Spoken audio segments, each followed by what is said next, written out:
the night I told my family I was moving out. They laughed.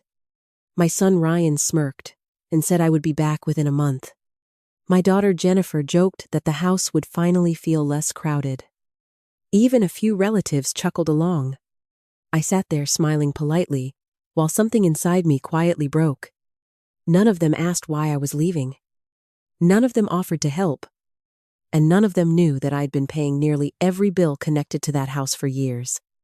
3 weeks later, when the electricity was shut off, overdue tax notices arrived. And panic spread through the family. Nobody was laughing anymore. If you have ever felt taken for granted by the people you love most, please like this video and subscribe to Rebecca's Justice Stories for more emotional family stories about dignity, boundaries, and finding your voice again. And tell me in the comments, have you ever had to stop helping someone in order to finally protect yourself? I also love hearing where you are watching from. Looking back now, I realize my family did not become dependent on me overnight. It happened slowly. So slowly that none of us noticed. My name is Rebecca Clark. I am 68 years old. And for most of my life, I believed being a good mother meant always being available. If my children needed help, I helped.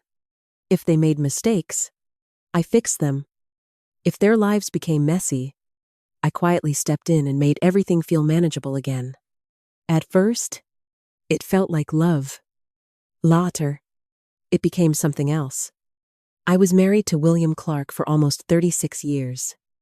He was a patient, practical man who could repair anything with a screwdriver, a cup of coffee, and enough time. I worked at the Willow Creek Public Library, where I spent my days helping children find books and older people use computers they did not trust. We raised 2 children, Ryan and Jennifer, in a modest house with blue shutters and an old maple tree in the yard. Ryan was our firstborn. He had William's hands and my stubbornness. Jennifer came 4 years later, bright and emotional, and always asking questions that made adults uncomfortable. For a long time, we were happy. Not perfect. No family is. But happy in the ordinary ways that matter. Sunday pancakes, school concerts, birthday dinners, the children fighting over the bathroom and then acting as though they had never fought at all when company came over. Then William got sick. I will not spend too long describing that part, because anyone who has lost someone knows that grief has its own language. It lives in empty chairs. It lives in quiet kitchens. It lives in the moment you reach for a person who is no longer there. William died 6 years before I told my family I was leaving. At the time, Ryan was trying to build a small construction business. Jennifer had recently gone through a difficult divorce and was raising her daughter, Emily, alone. Both of them were adults. Both had jobs. Both spoke constantly about being independent. But I could see how fragile their lives really were. And I was afraid that if I did not stay close, everything would fall apart. That was how I made the first mistake. Not by loving them, by believing I had to carry them. After William died, Ryan made a suggestion that sounded thoughtful at the time. He and his wife, Megan, had purchased an older property just outside Columbus. It was large enough for their family, with a main house, a detached garage, and a small 1-bedroom guest suite behind it. The guest suite had its own entrance, a modest kitchen, and windows that looked out over a narrow garden. "Mom," Ryan said, "you should move into the suite. You'll be close to us. The kids will love having you around, and you won't be alone." Jennifer agreed immediately. "It makes sense," she said. "You can have your own space, but we'll all be there if you need anything." At the time, I heard comfort. I heard family. I heard the promise that I would not have to face widowhood by myself. So I sold my house on Maple Ridge Lane. I still remember standing in the empty living room the day the sale closed. William's blue curtains were gone. The shelves he had built were bare. The kitchen echoed when I walked through it. I pressed my palm against the hallway wall, where the children's old height marks had been painted over years earlier. Then I whispered, "I hope I'm doing the right thing." I did not know that. One day, I would ask myself that same question from a guest suite that my own children treated like an inconvenient storage room with a mother inside it. At first, living near Ryan felt wonderful. My grandson Tyler was 5 then. He would knock on my door in the mornings wearing dinosaur pajamas and ask if I had pancakes. He would sit at my tiny kitchen table and tell me all about school, bugs, video games, and whatever else was important to a 5-year-old boy. Jennifer brought Emily over after work. Emily would do homework at my table while Jennifer talked about her day. I cooked family dinners twice a week. I watched Tyler when Ryan and Megan had late meetings. I picked Emily up from school when Jennifer's shifts ran late. I baked birthday cakes. I kept extra medicine in my cabinets. I stocked my freezer with meals because somebody always seemed to be sick, tired, overwhelmed, or running behind. Nobody forced me. That is what made it complicated. They asked, and I said yes, every time. One winter morning, Ryan called at 6:30. "Mom, Tyler's sick. Megan has an early meeting. Can you come over?" Freezing rain was coming down so hard that the driveway had disappeared beneath a thin sheet of ice. But I said yes. I put on my coat, scraped the windshield, and drove the short distance to the main house. I spent the day checking Tyler's fever, making soup, washing dishes, and answering emails from my accounting clients whenever he fell asleep. No one asked whether I had plans. No one asked whether I was feeling well. They simply assumed I would come. And I did. A few months later, Jennifer called in tears. Her car had broken down. She was late for work. Emily needed to be picked up from school. Could I help? Of course I could. I always could. Over time, those requests stopped sounding like requests. They became expectations. "Mom, can you get Tyler? Mom, can you make dinner? Mom, could you watch Emily overnight? Mom, can you transfer the utility payment this month? Ryan is waiting on a client check." There was always a reason, and because I loved my family, every reason sounded reasonable. I had continued doing freelance accounting work after I left the library. I had a handful of small clients, contractors, local restaurants, a florist, a retired dentist who never learned to use his accounting software. It was not glamorous work, but it gave me steady income. More importantly, it gave me a sense of purpose. But my children barely knew I still worked. They assumed I was retired because it was easier than asking what my days actually looked like. One afternoon, I overheard Ryan talking to a neighbor at the end of the driveway. The neighbor said, "It must be nice having your mom around. She probably keeps everybody organized." Ryan laughed. "It is. She's retired. So, she has plenty of free time." I stood behind the open garage door holding a bag of groceries. Retired. The word stung more than it should have. Not because retirement is something shameful. It is not. It stung because it showed me how little my son knew about my life. He did not know how many hours I worked each week. He did not know how often I stayed up late finishing reports. He did not know that I had clients who depended on me. He simply assumed I existed in a permanent state of availability, waiting in my suite until somebody called. I wish I could say Jennifer was different. She was not. One evening, she arrived unexpectedly after an argument with Emily.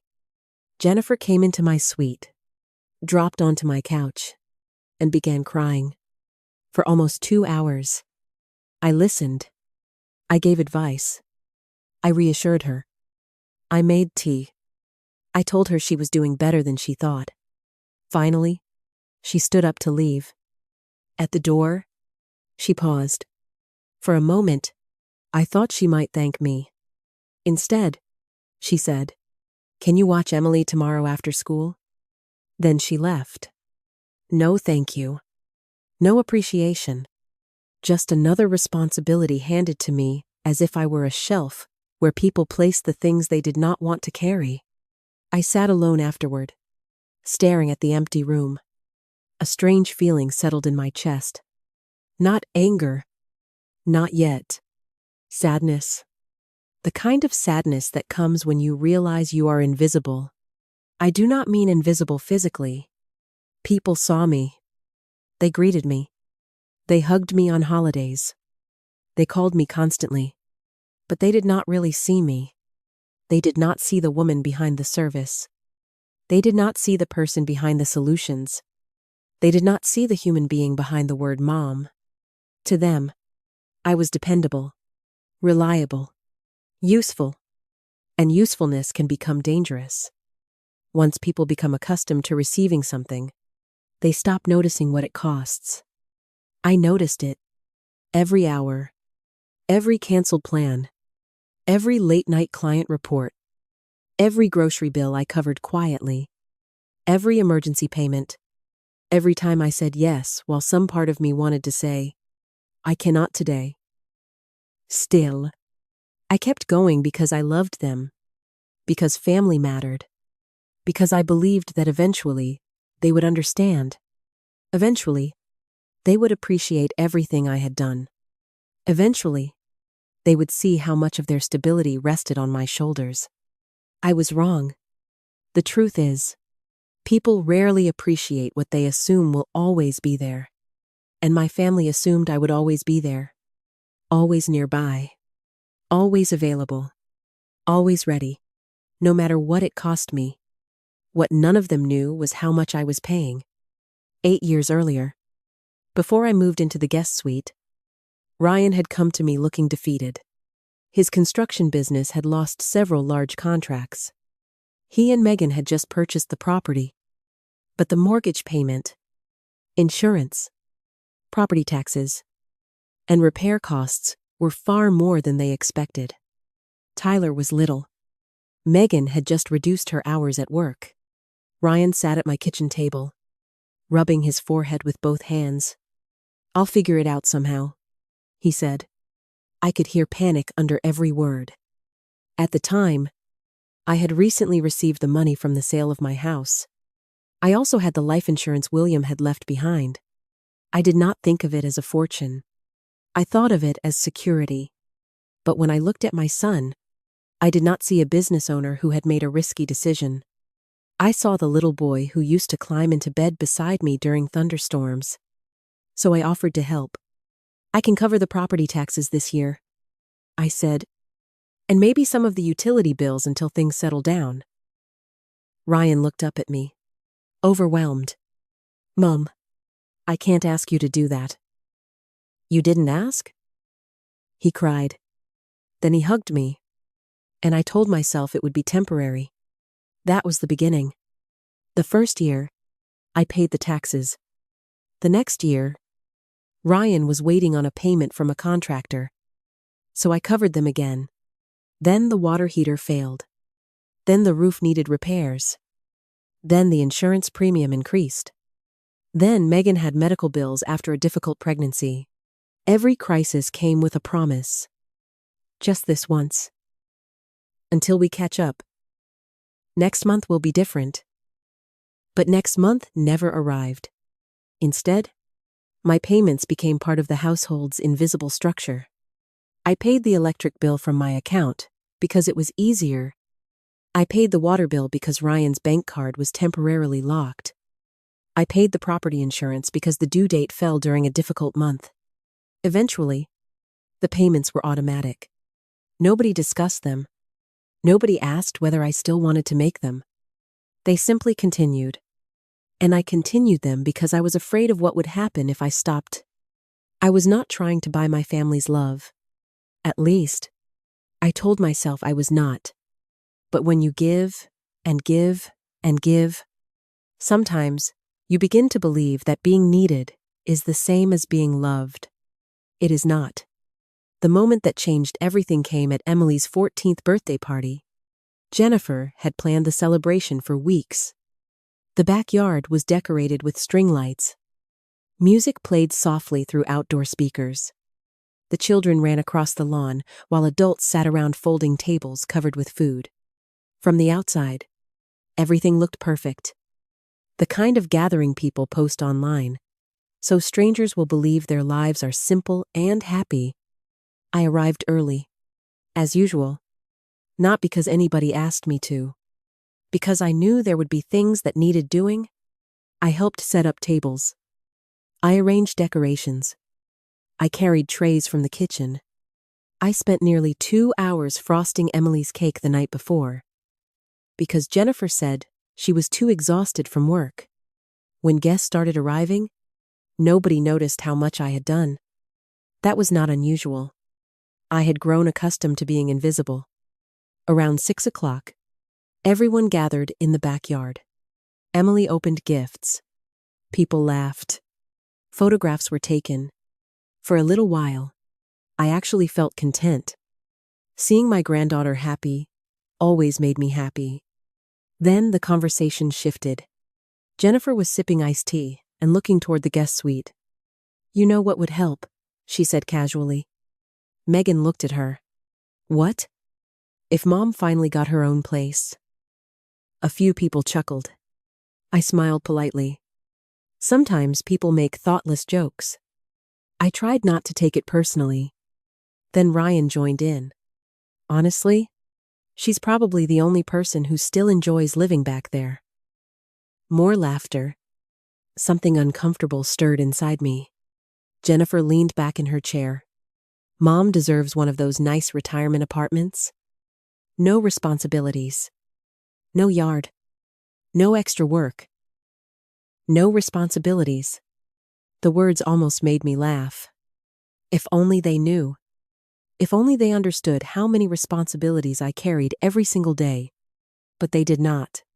And they were not finished. Ryan pointed toward the side yard between the main house and my suite. "Imagine how much easier things would be if we converted that whole section into additional living space." I looked up. He was pointing directly toward my home, toward the place where I slept, toward the kitchen table where I worked, toward the room where William's photograph sat beside my bed. Jennifer grinned. "We could make it a family room." Megan laughed. "Or a game room for the kids?" One of Ryan's cousins suggested a larger guest room. Everyone began discussing possibilities. Nobody asked how I felt. Nobody asked whether I wanted to leave. Nobody even acknowledged they were discussing replacing my home while I sat 3 feet away. The conversation continued, as if I was not there. And maybe, in their minds, I was not. Maybe I had become part of the furniture. Something familiar. Something useful. Something permanent. Not a person. Not a mother. Not a woman with feelings. Just something that existed. I felt my chest tighten. I set down the cake knife. For a moment, I considered speaking up. I could have reminded them of every sacrifice, every bill, every favor, every hour. Instead, I stayed silent, because suddenly, I realized something important. If I had to explain my value to my own family, they would never truly understand it. Respect that must be demanded is not really respect. A few minutes later, my ex-husband David arrived. He had been delayed by traffic. After greeting everyone, he sat beside me and leaned close. "You okay?" he asked quietly. I forced a smile. "Of course." He looked unconvinced. Before he could ask another question, Ryan called out from across the table, "Dad, we're helping Mom plan her retirement." Everyone laughed again. Jennifer shook her head dramatically. "Mom's going to miss us too much." Ryan smirked. "She wouldn't last a month on her own." More laughter. Even David smiled slightly. Not because he wanted to hurt me, but because he thought they were teasing affectionately. But I knew better. There was truth hiding beneath every joke. People reveal what they really think when they stop being careful. And that night, my family revealed exactly what they thought of me. They thought I was dependent. They thought I needed them. They thought I stayed because I could not survive alone. The irony was almost unbearable. The reality was the complete opposite. I was not depending on them. They were depending on me. They just did not know it. After dinner, I slipped inside the main house to clean up. The kitchen was quiet. For the first time all evening, I was alone. I stood at the sink, staring through the window. In the backyard, everyone continued laughing, talking, enjoying themselves without me. A strange calm settled over me. Not anger, not bitterness, clarity, pure clarity. I suddenly saw my life exactly as it was. For years, I had convinced myself my sacrifices were appreciated. For years, I believed my family would eventually recognize everything I did. For years, I waited for gratitude. That night, I finally understood something. Gratitude was never coming because they did not even know what they were receiving. And people cannot appreciate sacrifices they never see. A few minutes later, Emily came into the kitchen. She was the only one who noticed something was wrong. "Grandma?" I turned toward her. "Yes, sweetheart? You look sad." Children often see what adults miss. I smiled gently. "I'm okay." She wrapped her arms around me. "I love you." My throat tightened. "I love you too." After she went back outside, I stood there for several minutes, thinking, remembering, calculating not money, but my life. How many years I had spent carrying responsibilities that were not mine. How many dreams I had postponed. How many opportunities I had ignored. How many times I had chosen everyone else over myself. Then I made a decision. A simple decision. A life-changing decision. I was leaving. Not someday. Not next year. Soon. Very soon. And for the first time in many years, I was not going to ask for permission. I was not going to explain. I was not going to argue. I was simply going to go. The laughter outside continued late into the evening. Nobody noticed that everything had changed. Nobody realized that while they joked about me moving away, I had already made up my mind. And none of them had the slightest idea what would happen when I finally walked out the door.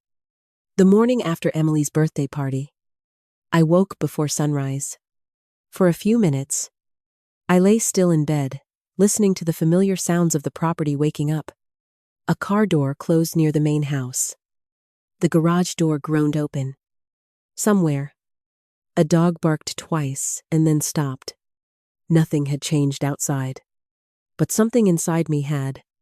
For years, whenever I imagined putting myself first, guilt appeared before I could finish the thought. It told me I was selfish. It told me I was abandoning my children.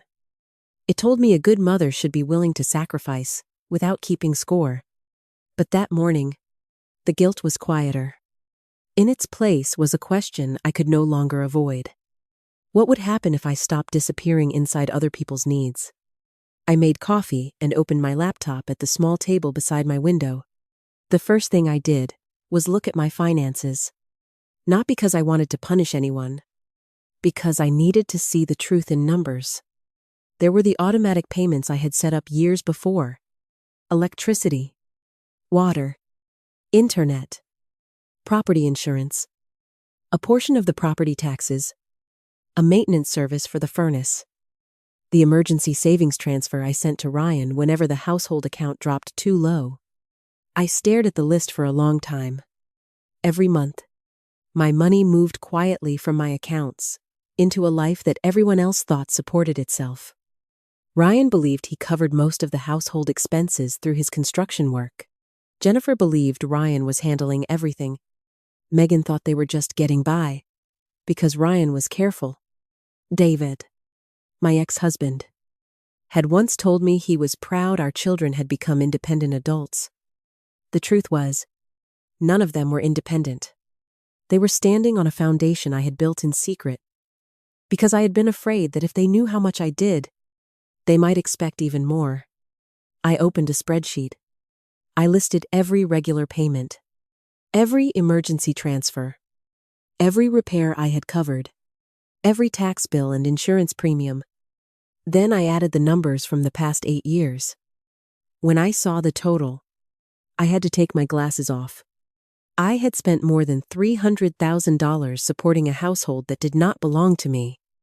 $300,000. Not because anyone had put a gun to my head. Not because there was one dramatic moment when my children demanded it. But because I had said yes so many times that nobody remembered I had ever had the right to say no. I did not cry. That surprised me. I simply sat there and felt tired. Not the kind of tired sleep can fix. The kind that comes from carrying something for too long. That afternoon, I drove into Columbus and began looking at apartments. I did not tell Ryan. I did not tell Jennifer. I did not even tell David. This was something I needed to do quietly. Not because I was afraid somebody would stop me, but because I knew they would not understand until I had already gone. I looked at 4 apartments that day. The first one was too dark. The second smelled like fresh paint and loneliness. The third was too expensive for what it offered. The fourth was on the 3rd floor of a quiet brick building near a small park. Its windows looked out over a row of maple trees. The living room was not large, but sunlight filled it. The kitchen was simple and bright. The bedroom had just enough space for my bed, William's dresser, and the little chair where I liked to sit with a book in the evening. The property manager was a woman named Carol Bennett. She was warm without being overly familiar. "It's not our biggest unit," she said as she showed me the space. I looked around. For the first time in years, I was not choosing a place based on what other people needed from me. I was choosing something for myself. "It's perfect," I said, and I meant it. 2 days later, I signed the lease. My hand trembled slightly when I wrote my name. Rebecca Clark. To know? Independent. The words felt unfamiliar, but they also felt right. When I returned to the guest suite that afternoon, I sat in the middle of my living room and looked around differently. It was amazing how a place changes. Once you know you are leaving it, the walls seem to hold memories more tightly. The bookshelves looked less like home and more like evidence of how long I had waited to build a life that belonged only to me again. I began packing slowly. I did not take everything. At first, I thought I would. Then I realized how many of the objects around me represented responsibilities rather than happiness. So I took what mattered. Photographs of William, the quilt my grandmother had sewn by hand, a few favorite books, the coffee mug I used every morning, my old library card, tucked inside a novel I had read with William when we were young. I packed the yellow bowl Jennifer made for me in art class when she was 8. Even though it had a crack near the rim, I packed Ryan's first baseball glove too. Not because I wanted to cling to the past, but because loving my children had never been the problem. For a moment, I held the glove in my hands and remembered Ryan at 9 years old, standing in the backyard while William taught him how to catch a baseball. "Keep your eye on it," William had called. Ryan had been scared of the ball at first. Then he had caught it, smiled, and run straight to me. "Mom, did you see?" I saw. I had told him. I had always seen. Maybe that was why it hurt so much that he no longer saw me. The next week, I started making practical changes. I called the electric company and removed my bank account from the automatic payment arrangement. I called the insurance company and told them I would no longer be responsible for the premium after the current period ended. I canceled the automatic transfer to Ryan's household account. I did not shut anything off. I did not sabotage anything. I simply stopped agreeing to pay bills that were not mine. Each time I made a call, I felt a little guilty, then a little lighter. At the end of every conversation, I wrote down the date, the company, and the confirmation number. The former library assistant in me needed a record. The widow in me needed proof that I could still make decisions. The mother in me needed to know that ending my financial support did not mean I was ending my love. One evening, Jennifer came into my suite without knocking. She did that often. She dropped her purse onto the couch and began talking about her job before I had even closed the door behind her. Her manager was difficult. Emily was having attitude problems. Her rent had increased. She was tired. For almost an hour, I listened. It was what I had always done. Then Jennifer glanced at the clock. "Oh no, I need to go." She stood and grabbed her purse. For one hopeful second, I thought she might notice the boxes stacked near the bedroom door. She did not. "Can you pick up Emily from school on Thursday?" she asked. I looked at her. "Thursday?" "Yeah. I have a meeting that could run late." I took a breath. "I can't." Jennifer froze. "You can't?" "I have plans." She blinked, as if I had spoken another language. "What plans?" The question was small, but it said everything. Not "Are you okay?" Not "Is there something I can help with?" What plans? As though my time only mattered when she knew how to use it. "I have plans," I repeated. Jennifer's expression changed from surprise to irritation. "Okay," she said. "I'll figure something out." Then she left. I stood in the quiet room after the door shut. My hands were shaking. Not because I had done something wrong, because I had done something new. I had said no. Thursday came, and I spent the afternoon at the apartment, signing paperwork with Carol and arranging a delivery time for my furniture. When I returned to the property that evening, Ryan was waiting beside my front door. He had his arms crossed. "You could have picked Emily up," he said. I set my purse down. "Jennifer called you?" "Of course she did. She was stuck at work." "I'm sorry she had a hard day." Ryan stared at me. "That's it? What did you expect me to say?" "She needed help." "I understand." He looked frustrated. "Mom, you're right here." I met his eyes. "That does not mean I am always available." For a moment, he said nothing. Then he laughed once. But there was no humor in it. "What is going on with you lately?" I almost smiled. Nothing was going on with me. That was the point. For years, everything had been going on around me, and I had been expected to absorb it. "I am making some changes," I said. "Like what?" "You will know when I am ready to tell you." Ryan looked as though he wanted to argue, but Megan called for him from the main house. He walked away shaking his head. Then I went inside and packed another box. By the end of the second week, nearly everything was ready. The lease was signed. The moving company was scheduled. My new apartment had a sofa, a small dining table, and a plant Carol said I should keep near the window. Only one thing remained. Telling my family. I could have told them one at a time. I could have sat Ryan down. I could have called Jennifer.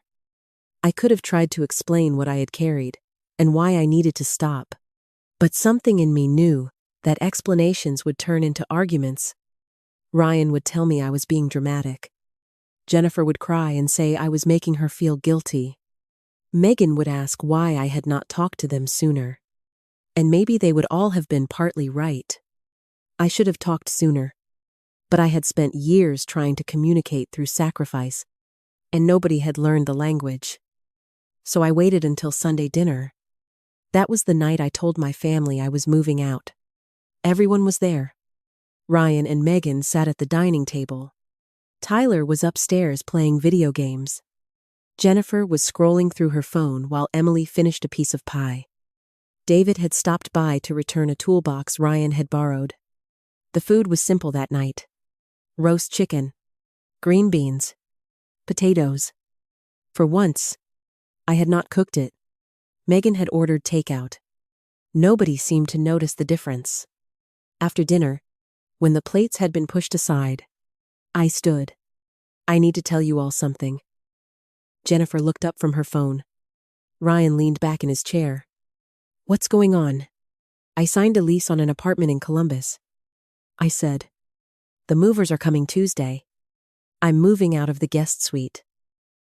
For a moment, nobody spoke. Then Ryan laughed. Not a nervous laugh. A real laugh. You're serious? Yes? He shook his head. I'll give you credit. Mom, I didn't think you'd actually go through with it. Jennifer looked toward the guest suite, visible through the back window. Well, she said, I guess it'll finally feel less crowded around here. Megan gave a small, uncomfortable smile. David looked at me carefully. I waited. Part of me still hoped somebody would say, Are you sure?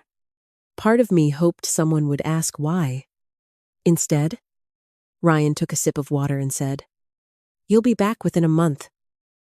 Jennifer nodded. You'll get lonely. I looked at my children. Not angrily. Not even sadly. Not in that moment. Just clearly. I might miss you, I said. But missing people is not the same as needing to live where I am not respected. The room went quiet. Ryan's smile faded. Jennifer folded her arms. Where is this coming from? I have been thinking about it for a long time. No. You haven't, Ryan said. You're upset because of the birthday party. I looked at him. You remember what you said? He shrugged. It was a joke. Maybe it was, I said.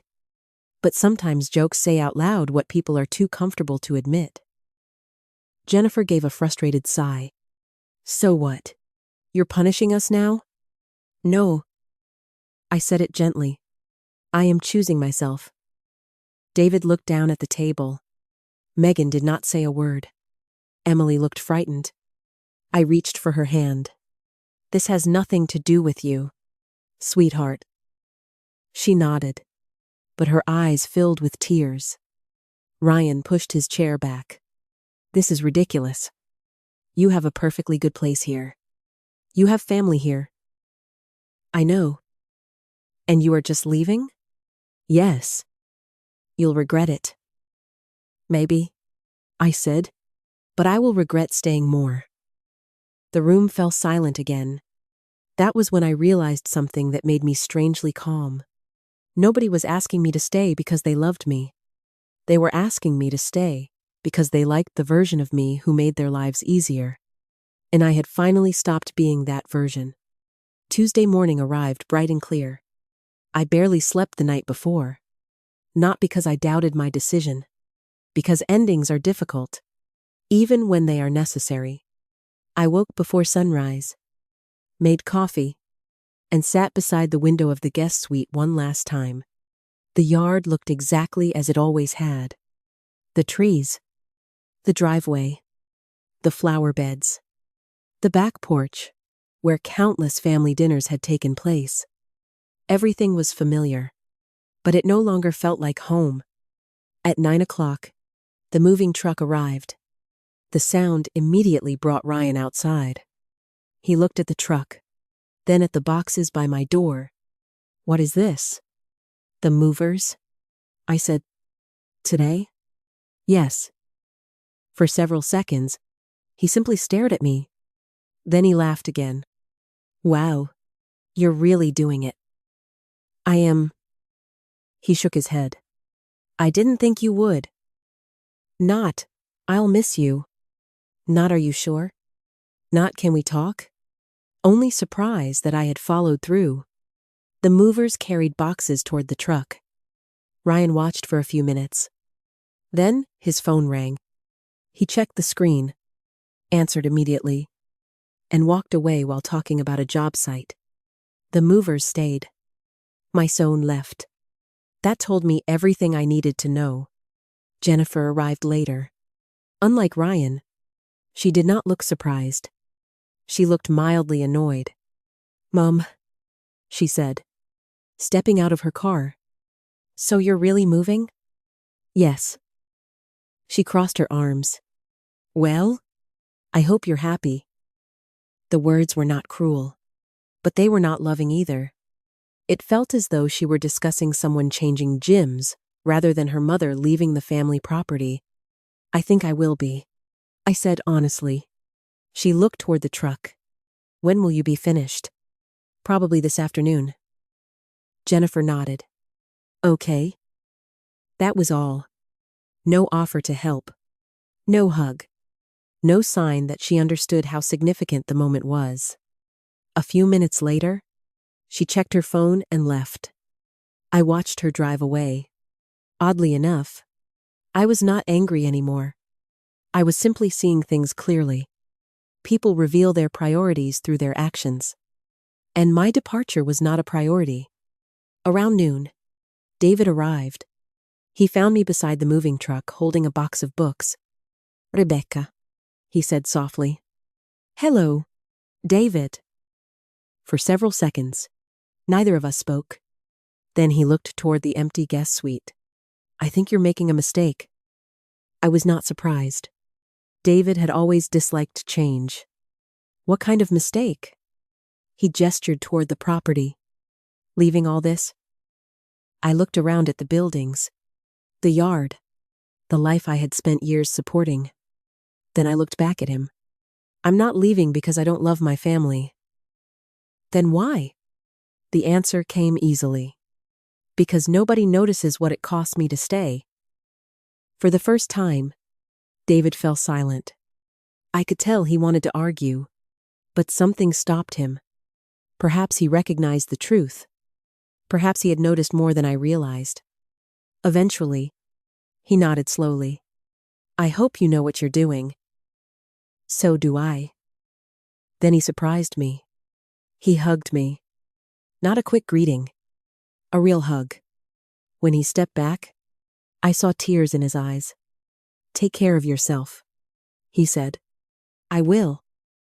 By 3 o'clock, the truck was loaded. Most of my belongings were gone. I walked through the empty guest suite one final time. The rooms looked larger without furniture. Quieter. Almost unfamiliar. I touched the kitchen counter. I ran my hand across the window frame. Then, I picked up William's photograph from the small table by the door. "Come on," I whispered. "We're going home." I did not know that 3 weeks later, the house behind me would be in crisis. I did not know that the electricity would go out. I did not know that overdue notices would arrive in Ryan's mailbox.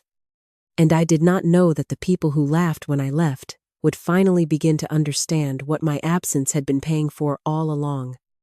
The first week in my new apartment felt strange. Not bad, just unfamiliar. For so many years, my mornings had begun with someone needing something from me. A call from Ryan. A text from Jennifer. A reminder about Tyler's school pickup. A question about a bill. A repair. Arecipe. A problem that had somehow become mine before I had even finished my first cup of coffee. Now I woke to sunlight through my own curtains. I made coffee in my own kitchen. I sat beside my own window and watched people walk their dogs through the park below. No one knocked on my door. No one assumed I was waiting. At first, the quiet felt almost too large. Then it began to feel like peace. Carol had been right about the apartment's morning light. It filled the living room in a way that made everything look hopeful. I put William's photograph on the bookshelf beside my favorite novels. I placed my grandmother's quilt over the back of the couch. I bought 2 small plants for the windowsill. Though I had never been very good at keeping plants alive. Every day, I made one small choice for myself. I joined a book club at the library. I took longer walks.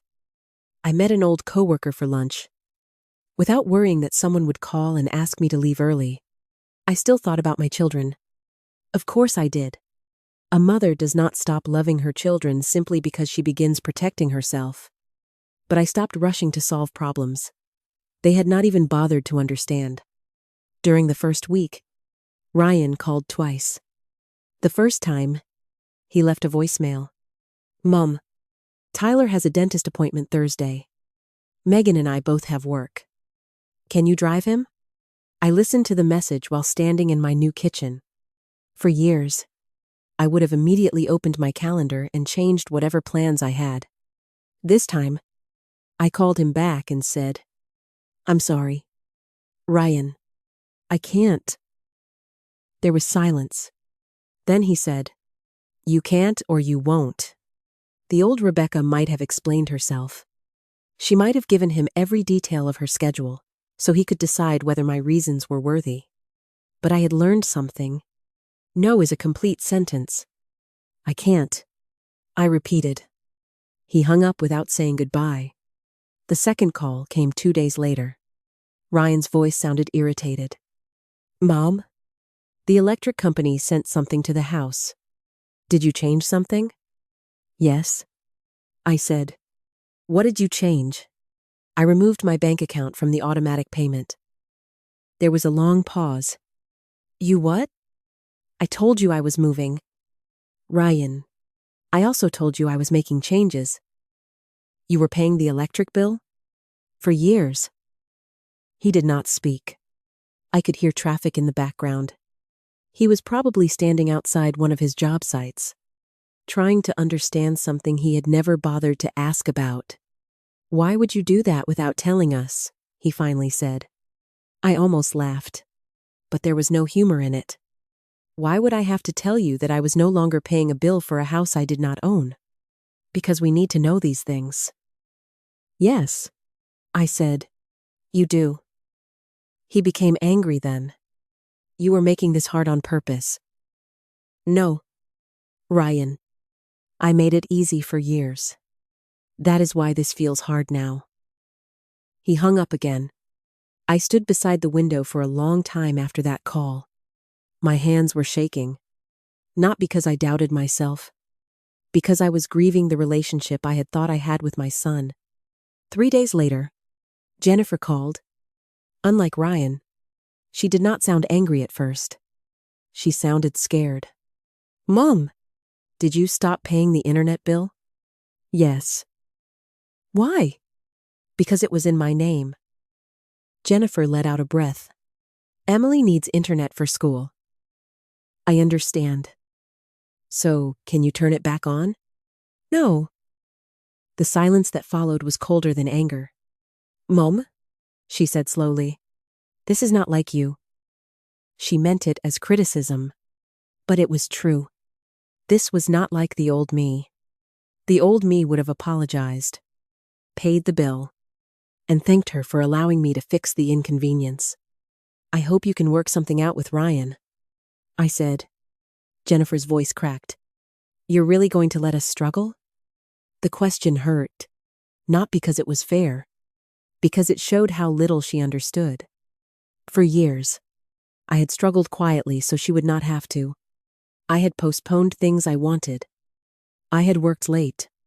I had spent savings that could have protected my future. I had made my own life smaller, so theirs could feel more comfortable. And not once had she asked what it cost me. "I am not making you struggle," I said gently. "I am no longer preventing you from seeing the responsibilities that were already yours." She began to cry. For a moment, I almost gave in. Then I looked at William's photograph on the shelf. I remembered something he used to say when Ryan and Jennifer were young. If we rescue them from every consequence, they'll never learn how strong they are. At the time, I had always argued with him. Now I understood. The second week was worse for them. Megan called me on a Tuesday evening. She rarely called without Ryan nearby, which was why I knew something was wrong before I answered. "Rebecca," she said, "I don't know what's happening." Her voice was tight. "What do you mean?" "The gas company left a notice on the front door. Ryan said it was a mistake. But then I found another notice from the insurance company. And the water bill is overdue. I sat down slowly. Did Ryan not tell you I had paid those bills? No. Her voice dropped. Were you paying them? Yes. For how long? For years. Megan was quiet for a long time. Then she whispered, I thought Ryan was handling everything. I think Ryan thought that too.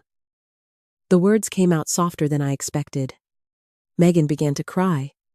I had no idea. I know. Why didn't you tell us?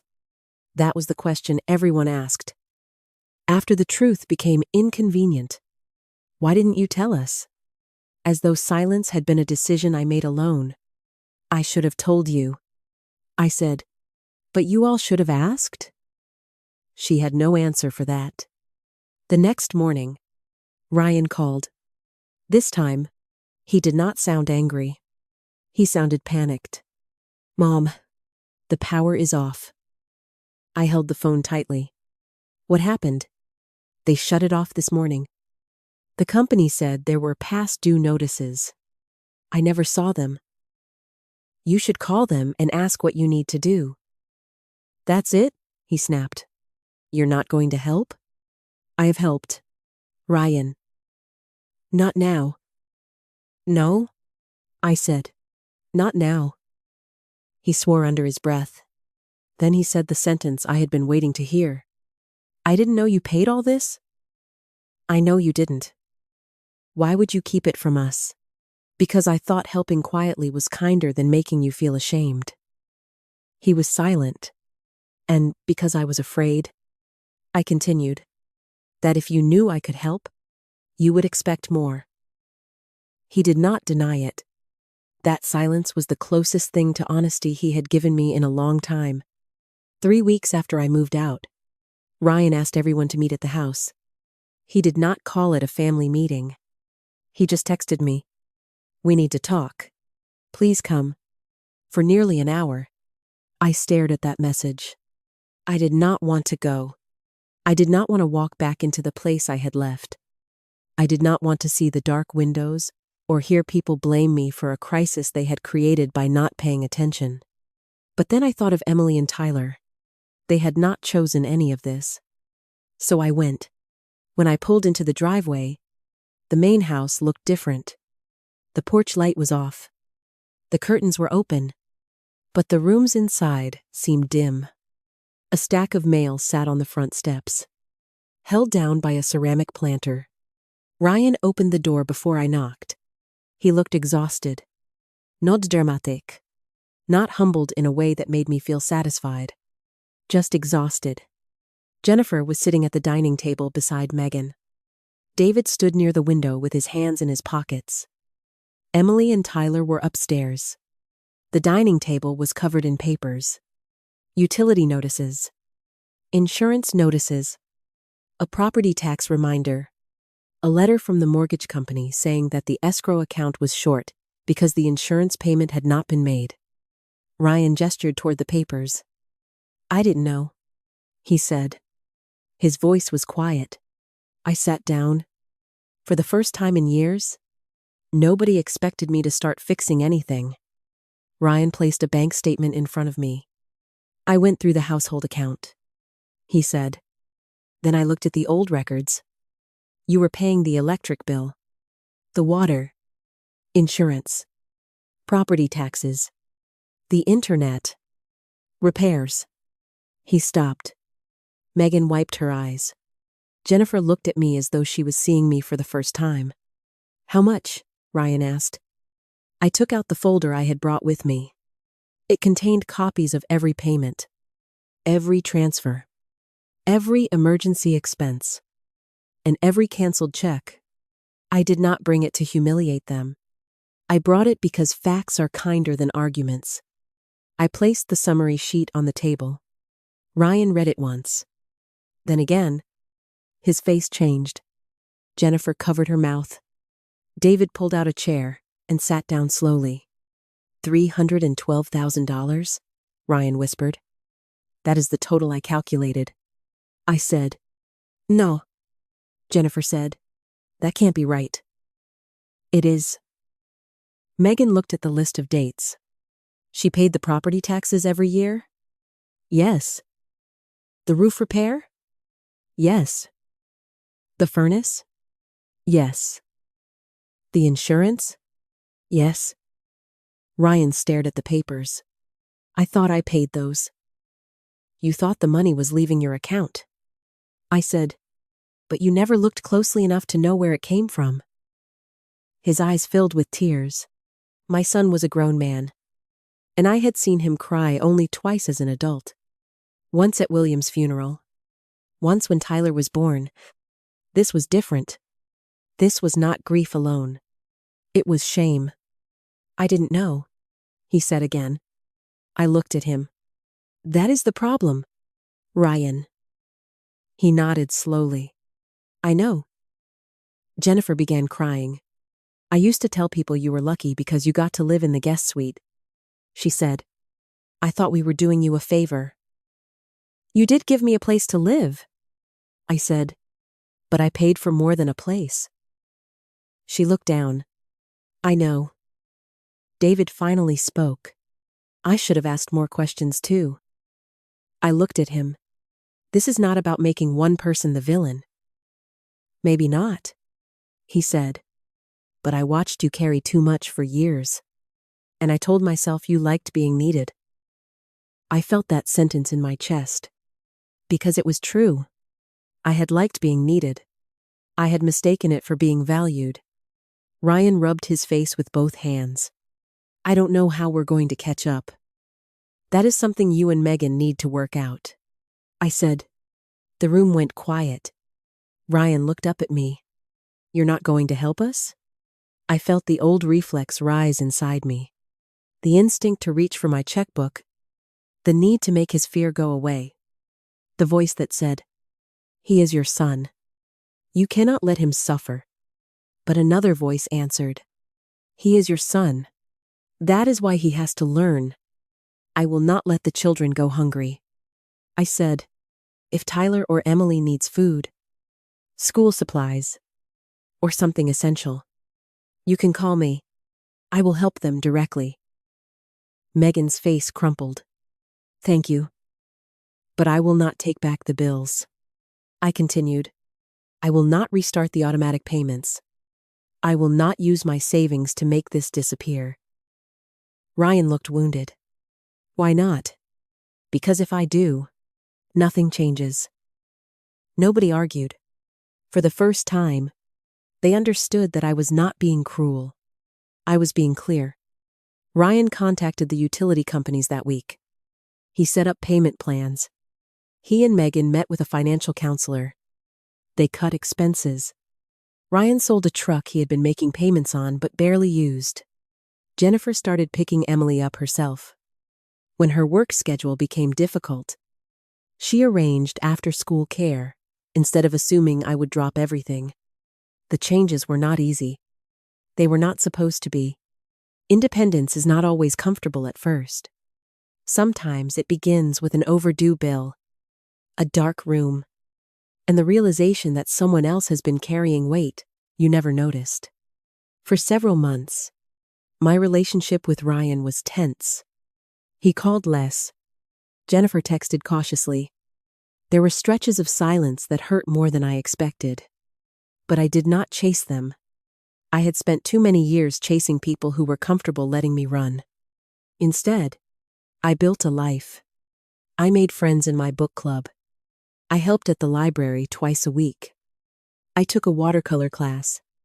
Even though my first painting looked like a storm cloud had fallen into a bowl of soup, I laughed more than I had in years. One afternoon, Carol knocked on my door carrying a package that had been delivered to the office by mistake. You look happy here, she said. I smiled. I'm learning how. 6 months after I moved, Ryan asked me to have lunch. Not because he needed money. Not because a bill was due. Just lunch.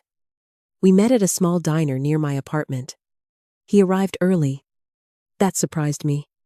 He looked healthier than he had at the family meeting. But older, somehow. Les certains. More honest. For a few minutes, We talked about ordinary things. Tyler's school. His work. The weather. Then Ryan set down his coffee. "Mom," he said, "I owe you an apology." I looked at him. He took a breath. "I didn't just fail to notice what you did.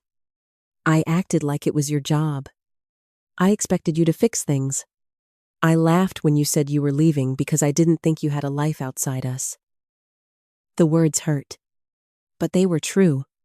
"And I was wrong," he said. I nodded. "Yes, you were." He looked down. "I don't expect you to forgive me right away." "That is good," I said gently, "because forgiveness takes time." He nodded again. "But I want to earn it." For the first time in a long time, I believed he might. Jennifer came to see me a few weeks later. She brought Emily. The three of us baked cookies in my little apartment kitchen. There was not much counter space, so we bumped elbows and laughed when flour got on the floor. At one point, Emily looked around the apartment and said, "Grandma, this place feels like you." I almost cried, because she saw what the adults had missed. Not just a mother, not just a grandmother. A personne? Jennifer heard her too. After Emily went to the bathroom, Jennifer stood quietly beside me.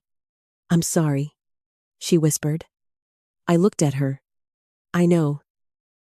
I treated you like a service," she said. "I only came to you when I needed something." "Yes," I said. Tears filled her eyes.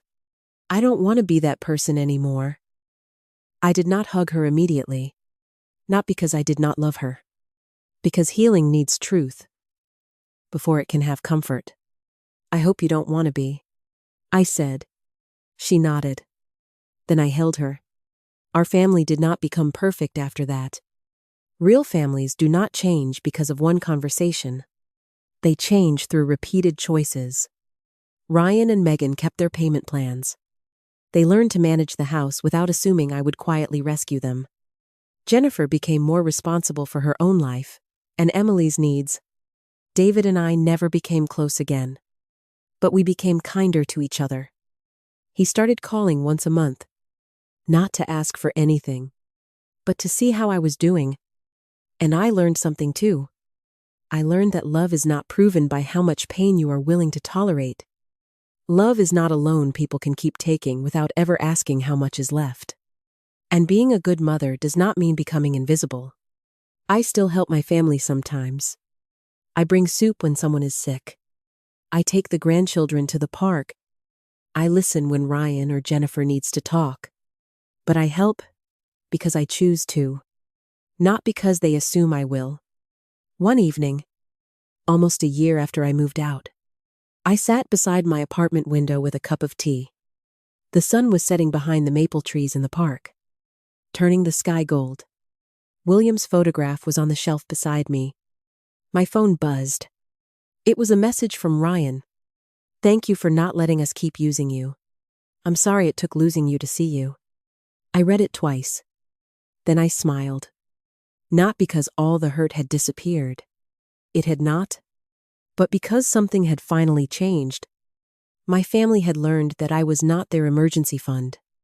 I was not their unpaid employee.